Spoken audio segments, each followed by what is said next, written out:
My daughter and I pulled off the greatest performance of our lives that weekend. But to understand how we got there, I need to take you back to a Saturday morning in October, 40 minutes before she walked down the aisle. I'm not a man who cries easily.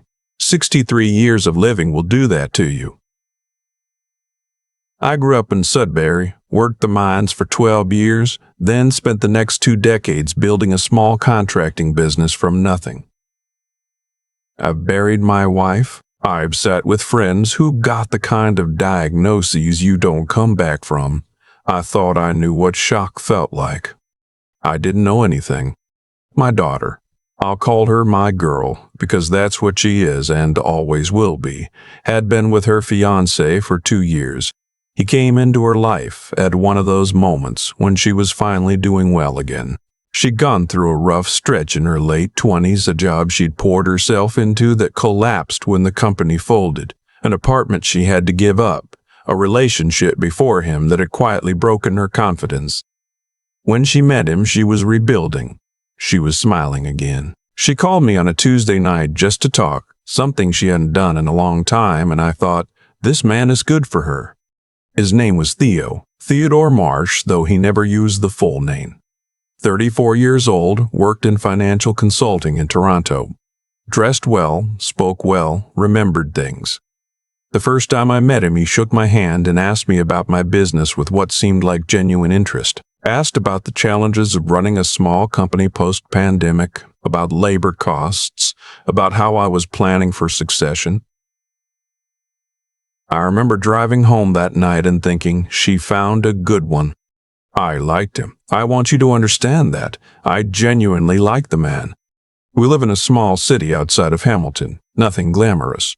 My house is paid off. I own 3 rental properties in town, and I have savings that a lifetime of careful living built up slowly. I'm not wealthy by Toronto standards, but by the standards of the world I actually live in, I'm comfortable. My daughter knew the shape of things. She grew up watching me be careful with money, watching me fix what I could fix myself, watching me say no to things we didn't need. She inherited that. She's a physiotherapist now, does well, has her own savings. She didn't need anyone to take care of her. That was something I was proud of. The wedding was set for the last Saturday of October. My daughter had chosen a venue just outside the city. A converted heritage barn that her and her fiancé had visited on a day trip the previous fall and fallen in love with. Not expensive by wedding standards, but thoughtful. She'd planned most of it herself. Her aunt helped with the flowers. I was paying for everything, which I did gladly, not because she asked me to, but because I wanted to. The morning of the wedding, I was at the venue early. That was my job. I had offered to be there for the setup, to receive deliveries, to deal with whatever needed dealing with so she didn't have to think about logistics. The barn had a main hall and 2 smaller rooms at the back used as changing areas, and a kind of covered walkway connecting to a small garden. I knew the layout well by that point. I had been there twice before for walkthroughs. At about 9:45, 2 hours before the ceremony, I was carrying a box of candle holders through the covered walkway when I heard voices coming from the small room at the end. The door was open about 4 inches. I wasn't trying to listen. I slowed down because I was going to knock, because the room had been designated for Theo and his groomsmen to get ready in, and I didn't want to walk in on anything. I heard his voice first. He was laughing, not the way you laugh when something is actually funny, more like the way men laugh when they're performing for each other, that loose, slightly reckless sound. I heard him say, "She has no idea. She still thinks I cleared the debt with the bonus from last year." I stopped walking. "The Visa or the line of credit?" Another voice. One of his friends. "Both." "Neither." I told her both, but I only touched the Visa. The line of credit is still sitting there, 62 grand. He laughed again. "She doesn't check. She trusts me completely." $62,000. I stood very still in the walkway. "And the family money?" The friend again. "That's the whole point, isn't it?" His voice shifted slightly, lower, more deliberate. "Her dad's got the properties. 3 of them. I've already started the conversation about whether it makes sense to consolidate them into a family trust. He thinks I'm being helpful. He thinks I'm thinking about estate planning. A pause. Once we're married and she's the named beneficiary on everything, the conversation gets a lot easier. The candle holders in my hands felt very heavy. "You don't even like her that much, do you?" the friend said. It wasn't really a question. Theo didn't answer right away. And then he said, "She's fine. She's kind. She'll be easy to manage." Easy to manage. I stood in that walkway for a long time after I moved away from the door. I don't know exactly how long. The October air was cold, coming through the slats of the covered structure, and I remember staring at the garden outside, at the last of the yellow leaves still hanging on the oak tree in the corner. And I felt something happen in my chest that I can only describe as a complete and total rearrangement of everything I thought was true. The first feeling was rage. I want to be honest about that. The first thing I felt was a rage so clean and absolute that I understood, maybe for the first time, what it means when people say they saw red. I wanted to walk into that room and do something I would have regretted. I'm 63 years old and I'm not a violent man. But in that moment, I understood the impulse entirely. The second thing I felt was grief, because I thought about my daughter in her changing room on the other side of the barn, getting her hair done, probably nervous and happy, probably thinking about walking toward the man she loved, and I had to hold that image in my mind and know that the man she thought she was walking toward did not exist. The third thing I felt was cold, operational clarity. I did not walk into that room. I walked back to my car, put the candle holders down on the back seat, and I sat there for 11 minutes. I know it was 11 minutes because I watched the clock on my dashboard. I needed to think. I needed to think clearly before I did anything, because the worst thing I could do was act out of the rage and make a scene that my daughter would spend years trying to put back together. I thought about what I actually knew. I knew he had concealed significant debt from my daughter. I knew he was specifically targeting the properties I'd spend my life building. I knew he viewed her as someone easy to manage. I knew he was about to stand in front of 112 people, family, friends, people who'd driven from as far as Vancouver and Halifax to be there and make promises he had no intention of keeping. I thought about what my daughter needed. Not what would make me feel better, what she actually needed. And I thought about the phone in my pocket. Here's what most people don't know about me. I spent 6 years on the board of a community credit union here in town, and before that I was involved in a fairly ugly legal dispute over a property purchase that went wrong. I've dealt with lawyers. I understand documentation. I understand what it means to have something in writing, or in this case on audio. I went back inside. I found the venue coordinator and asked her a logistical question about the afternoon timeline. A real question I'd been meaning to ask just to have a reason to be walking through the back corridor again. Then I went to the washroom near the groom's room and I sat in a stall for 4 minutes. I opened the voice memo app on my phone. I pressed record. I tucked the phone into the breast pocket of my jacket, face down, making sure the microphone was not obstructed. Then I knocked on the door of the groom's room and walked in to say good morning. Theo smiled at me the way he always smiled. Warm, easy, practiced. He introduced me to his 2 groomsmen. I'd met them once before at the engagement party, and I shook hands and made the kind of small talk that men make when they're nervous and dressed up and don't quite know what to do with their hands. I stayed for about 6 minutes. I asked him how he was feeling. He said he'd never been more ready for anything in his life. He looked me in the eyes when he said it. I smiled back and said that was exactly what I wanted to hear. I left the room. I kept recording for another 2 minutes in the hallway, just in case any of it carried through the door. Then I stopped the recording and listened back to enough of it to confirm the audio was clear. It was. My voice, his friend's voice, all of it, clean. Then I went to find my daughter. She was in the bridal room with her aunt and 2 friends. She looked extraordinary. She had her mother's eyes and her mother's way of tilting her head slightly when she was concentrating on something, and when she looked up at me from the mirror, I almost lost my nerve entirely. Almost. I asked her friends and her aunt if I could have a few minutes alone with her. They stepped outside, no questions asked, which I was grateful for. My daughter looked at me in the mirror and said, "Dad, if you're going to cry before the ceremony, I'm going to cry, and then my makeup is going to be ruined, and I'll be furious with you." I said, "I need you to listen to me very carefully, and I need you to not react until I've finished." She turned around in the chair. I told her everything. I didn't protect her from any of it. She is 31 years old, and she has been through hard things before, and the worst thing I could have done in that moment was soften it.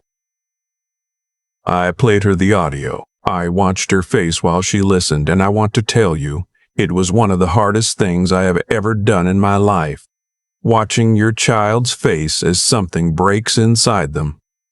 She didn't cry, she sat very still, and she listened, and when it was done, she was quiet for a long time. Then she said, "How do you want to do this?"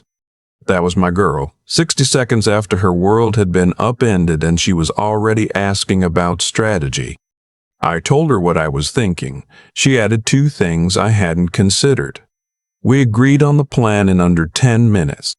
Then she called her friends back in and told them she needed 10 more minutes on her hair, and I went back out to the main hall to make sure everything was in place. The ceremony started on time. I walked her down the aisle. I shook Theo's hand at the altar and looked him in the eye and gave him the same smile he'd given me earlier, the practiced one, the easy one. The officiant spoke. The guests sat. My daughter held Theo's hands and looked at his face, and she played the role of the happiest woman in the room with a precision that still astonishes me when I think about it. We had decided together not to stop the ceremony at the altar. I want to explain our reasoning because I know some people will question it, and honestly, I asked myself the same question 3 times during the next hour. The reason was simple. Recording of a private conversation, however clear, needed context. We needed him to try.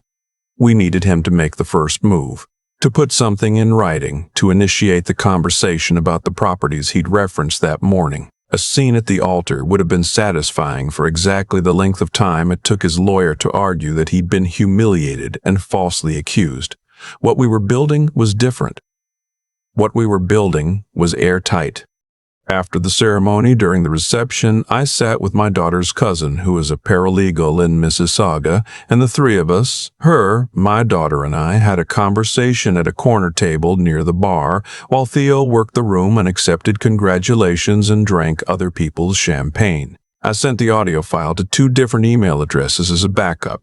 I forwarded a summary of what I intended to do to my lawyer, who I'd texted during the ceremony. He confirmed he'd received it and was available Monday morning. My daughter danced with her new husband. She smiled. She laughed at his jokes. She let him put his arm around her for photographs. She was magnificent. The part that people don't expect when I tell this story is what happened the next morning.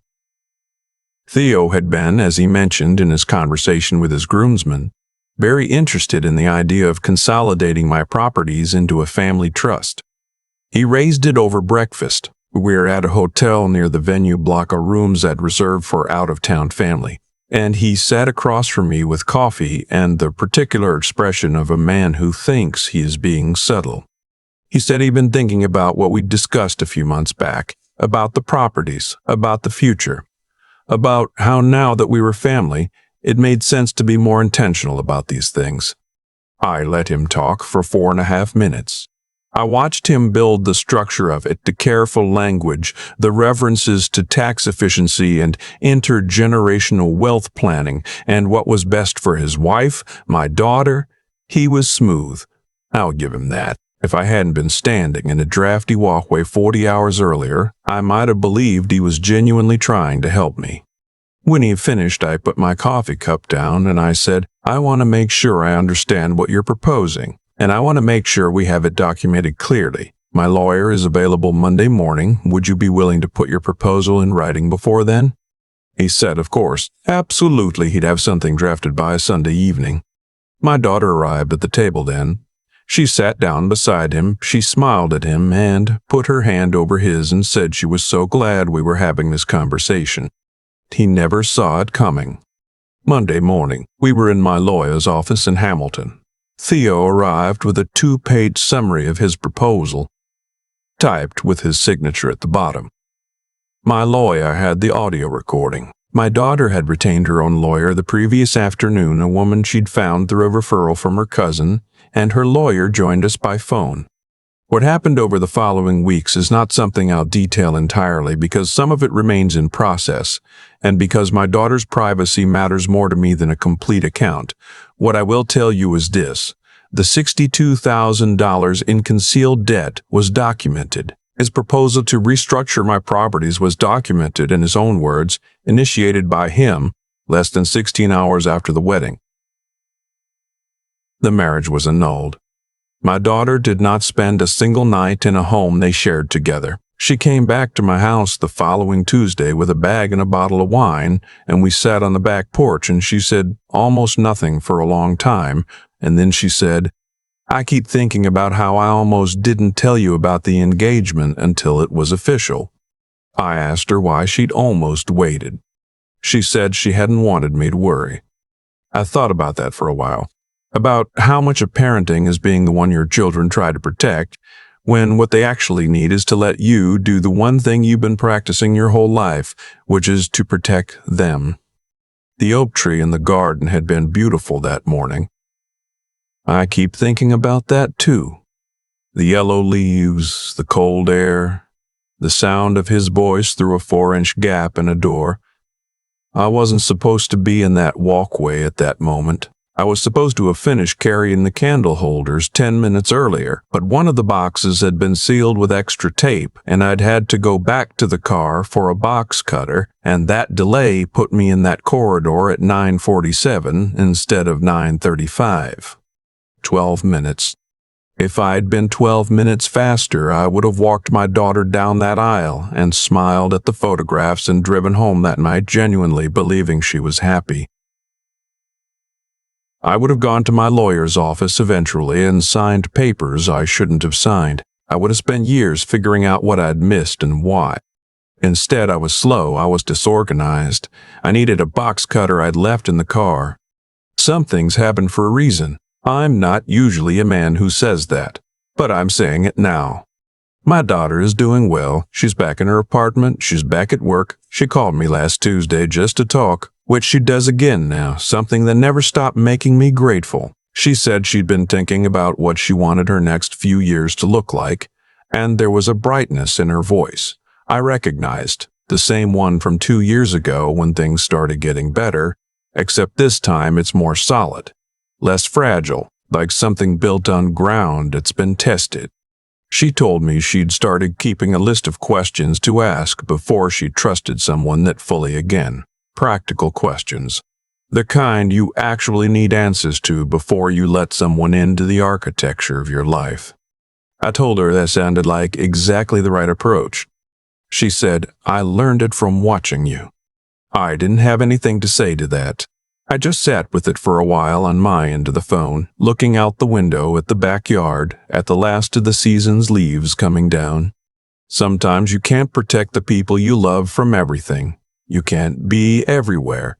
You can't anticipate every person who will look at someone good and kind and see something to take, but you can show up early.